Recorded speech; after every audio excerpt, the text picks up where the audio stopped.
My boyfriend tried to sell me off to pay his debt, except the mafia don he picked was my brother, and that idiot had no idea just how protective my brother was, or how brutal he could be to anyone who dared hurt his family. Whatever was in the car knocked me out the moment I got in. Time passed. I could feel that much, but my body stayed limp, weak.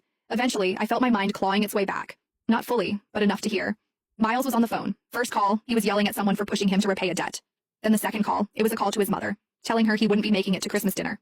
The third call was different. Miles's tone dropped, soft and submissive.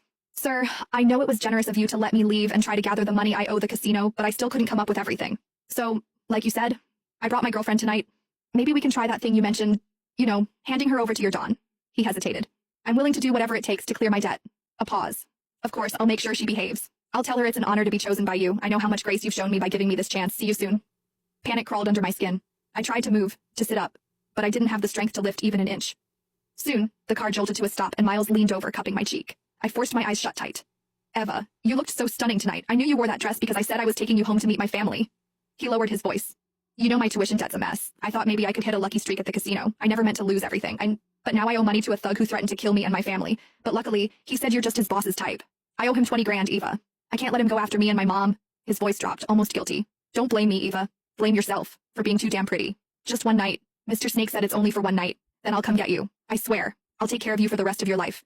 I'll take you to meet my mom. I'll marry you. Please, Eva. Don't hate me. He sighed, like the weight of it was crushing him. And most importantly, when we get to that casino, don't fight back, please. Things will only get worse if you do.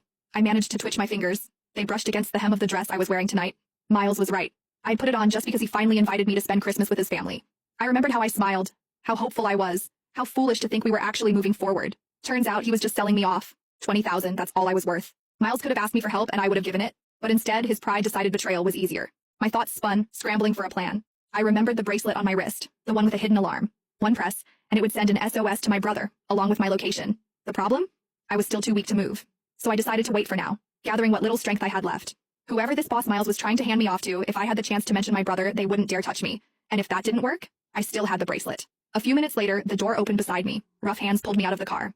I brought her, just like you asked, Miles said, his voice trembling with fake pride. A rough voice answered, laced with amusement. I gotta admit, even in my line of work, I didn't think you'd actually sell your girlfriend, but... A hand grabbed my chin, tilting my face up. You were right, she's very pretty. Not just pretty, Miles added quickly, eager, pathetic. The prettiest. She was even voted best looking in our class, but too proud. Always had her nose in the air. Took me nearly a year to win her over.